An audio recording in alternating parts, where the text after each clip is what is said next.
So our third speaker today is Anna Boyarkina. Anna is a founding member of Miro. Who here has worked with Miro before? It's a favorite, right? Who doesn't love a good Miro? So she has loads of scaling experience in her portfolio as well. She has over 14 plus years at the company, and she was wearing multiple hats during that time, from building and running product organization to driving operations to exploring how AI is changing the teamwork as well. She's passionate about culture and teamwork specifically, and she's focused on building products and team environments where people can thrive, which is even more exciting in the age of AI, right? So how do we use that also to keep culture strong? I can't wait to hear her story. The title of her story is Customer Discovery in the Age of AI, Human and AI Collaboration. Give a huge round of applause for Anna.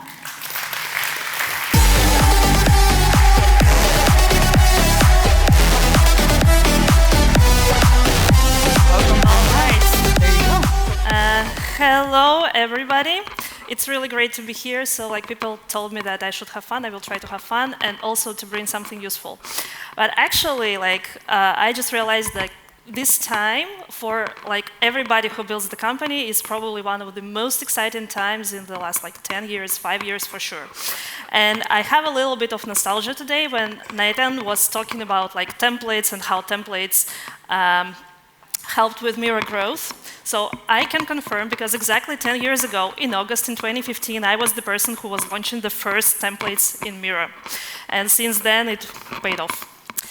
So today, we will be talking about changing the ways of working and human and AI collaboration. And I think this is the previous version of the presentation.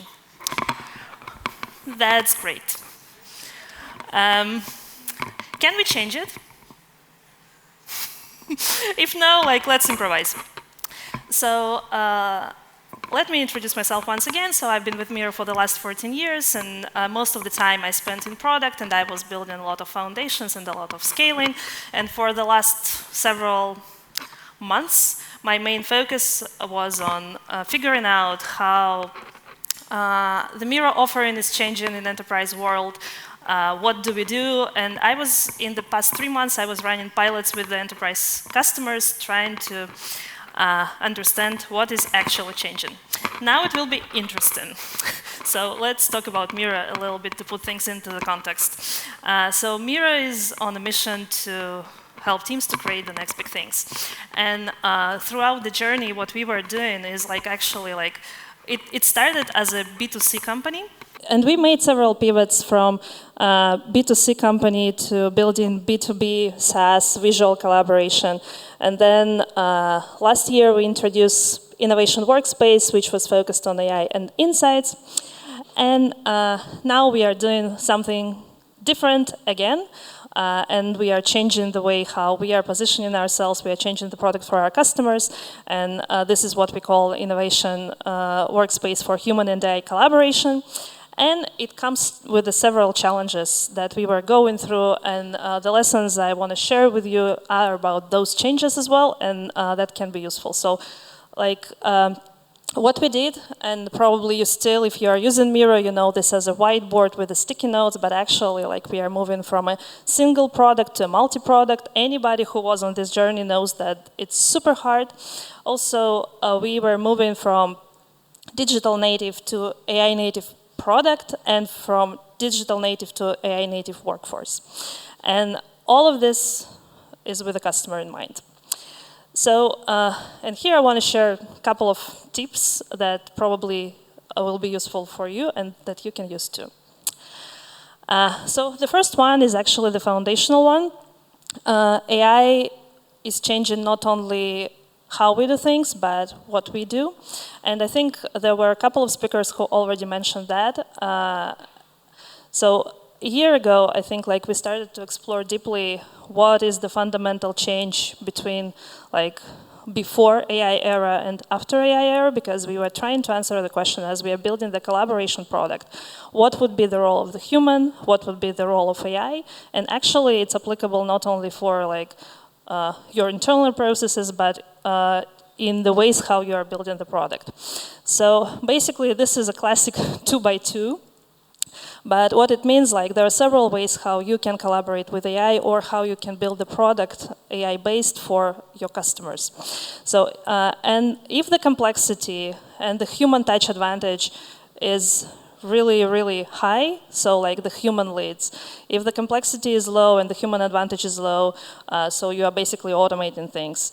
And then like you can basically say that if there is something that is very repetitive, that is consuming a lot of time and you can basically explain it, you can definitely use AI.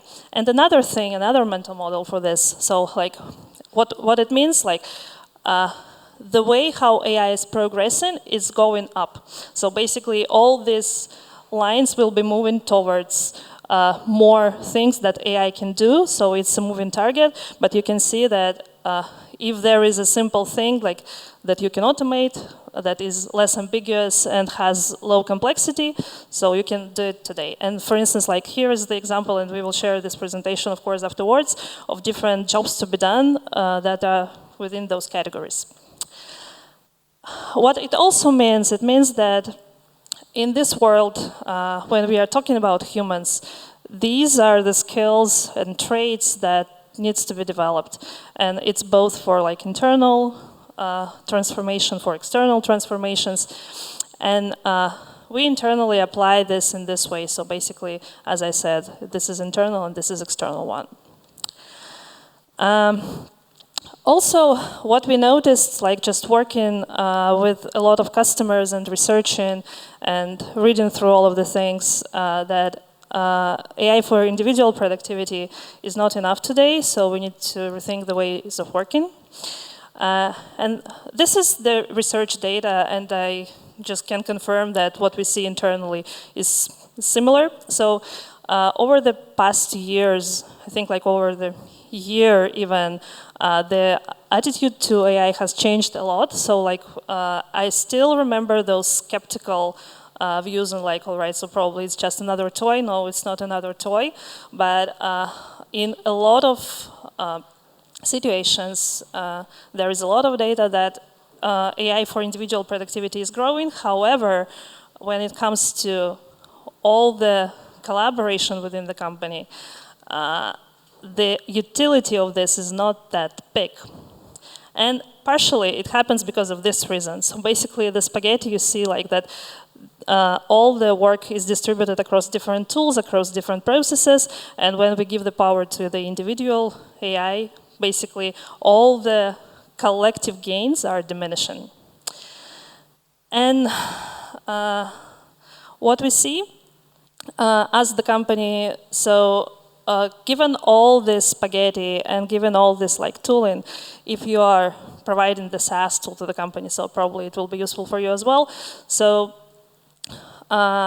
we see that there is a lot of revenue that in VC world is called pilot revenue, which means like that a lot of companies are trying different SaaS tools. They are given budgets to try and to experiment with things, but it does not necessarily mean that the tool will be chosen and the tool will be used. So basically, consolidation of different platforms is going in parallel. Also, what we see is the standardization of operating models, and what we also observe is interconnection of tools and systems. Yeah, and a couple of things, how do we apply it internally? So like it's a single ways of working, shared space for end-to-end collaboration, and yeah, I will skip this part because it's actually, yeah. So there is one more exciting thing. So when we started to think through how we can internally use AI and apply to our collaboration principles, and as we mentioned before, like starting with the customer in mind, actually one of the coolest things that we have done in the past several months was scaling customer learning with AI. What we have done is like basically what we've built is central customer intelligence, and the vision was that you are talking to the customers, you have multiple conversations.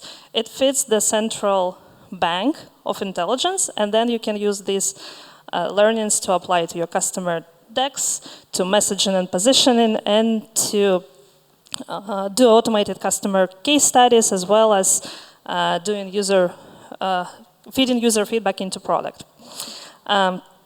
So how it works in reality, so basically we build the flow that is collecting all the customer calls, then it feeds into knowledge base, then there is, I'm becoming nerdy here, so there is a Zapier automation, and then it feeds to Google Gemini.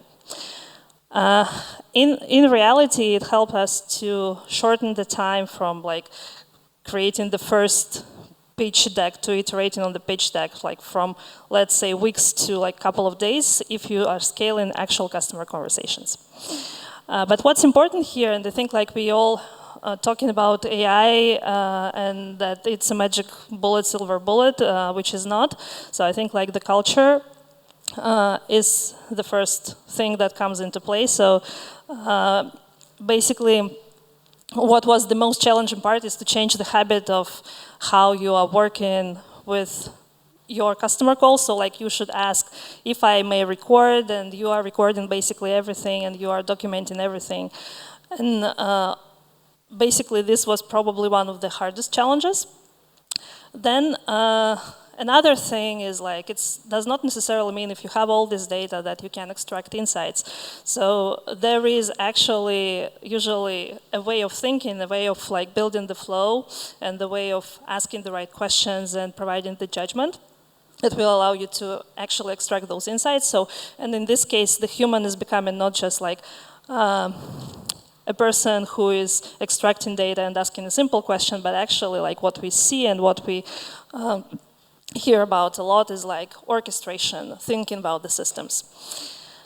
The next one is rapid validation. So actually something is useful when it's used. So if you hear some like quotes, aha moments and everything, so like the next stage is like not to just keep it, actually to iterate and go to the market. So as the example, so if you are building the pitch deck, or if you are building like positioning and messaging, the speed of your validation, the speed of your go-to-market is becoming really important.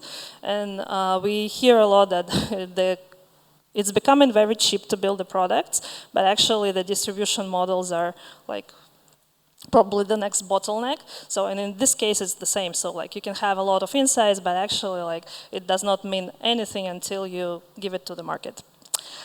And yes, like the last but not the least, tooling for user data is becoming critical. So basically, you cannot do anything without any tool. The next lesson, the fourth one, is about showing and telling versus telling. So if you are selling software to enterprise, so probably you know like that there is a lot of conversation, like a lot of pitch decks, and we heard today as well about like how the process looks like. What we observed so far is like that this does not necessarily enough to have a good pitch right now, and basically everybody has its own version of AI pitch. So a lot of customers are testing a lot of tools, and sometimes like we hear this a lot, like when we are talking to customers, and we hear this a lot about other tooling that is connected with our ecosystem, for instance. So everybody is choosing something, and everybody has its own version of AI pitch on the seller side, and basically there is a lot of overwhelming information for the user, for the customer, which means that there is the high expectation to actually see the value versus just like hear another pitch deck. And in this case, what's important probably to realize is like the change of SaaS. So like we are in the SaaS conference, so the change in the selling model also is becoming more and more important. So like probably a lot of you are familiar with the Palantir model of sales. So basically in the SaaS revenue, the service revenue and the services that are put on top of like classic business models are also becoming a thing. So it's not just an additional thing.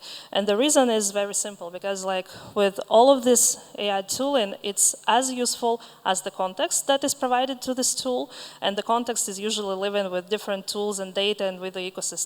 And in our case, for instance, like probably those who used Miro, so you know that Miro is building blocks, so like it's like a Lego.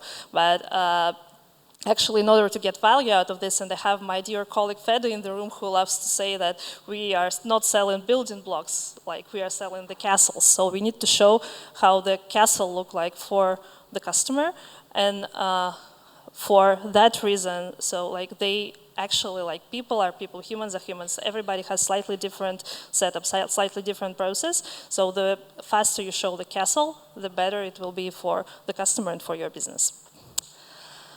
Yeah, so like a couple of tips and tricks. So like just go to the demo faster. And I was doing a lot of pitches myself, like in the recent months. And what I observe is like if you start talking about like all the same value proposition and it actually doesn't click, if you go to the demo faster and you are showing what exactly your product does, it actually makes much more sense. Now with all the AI tooling, you can actually do a lot of pre-work to get it personalized, so you can gather customer data, logos, and stuff to make your demo really, really personal. And try to get as fast as possible to the aha moments and value. And basically another thing which was fascinating for me, probably starting the last year, you can actually do rapid validation before you are doing any customer pitch. So like there is a lot of opportunity to do a synthetic user testing, so you can use ChatGPT. Even in Miro we have the functionality which is called sidekicks that can provide you feedback on anything that you are basically doing, taking the perspective of your potential customer. And the last but not the least, so like in most of the cases, we find it useful that it's really important to co-design the solutions with the customers. So in reality, like we can say that somebody figured out how the world would look like. In reality, it's not. So I think like we are on the same journey of trying to understand like how the market will change, how the pace of innovation will change. What is the actual need? And for us, what was working so far is like go into the customer, observe, work with them to build the solution, and to basically make all of us successful, both of us. Yeah, and a couple of practical things. So how do we do that? It's like design programs. It's going to boot camp for like a day with the customer to try to understand, to do a better discovery, try to ask the questions that help you build the solution, especially if it's highly customizable, and utilizing professional services and solution partners. And probably like one of the things that I want to do, like being here on stage. So actually like I was very confused with the different presentation. It was completely different, and I'm sorry for that. And hopefully it still was useful. But I'm super excited that probably in the next couple of weeks we are doing the biggest launch in Miro history. And I invite you all to join us online and to then give us your honest feedback. Thank you very much.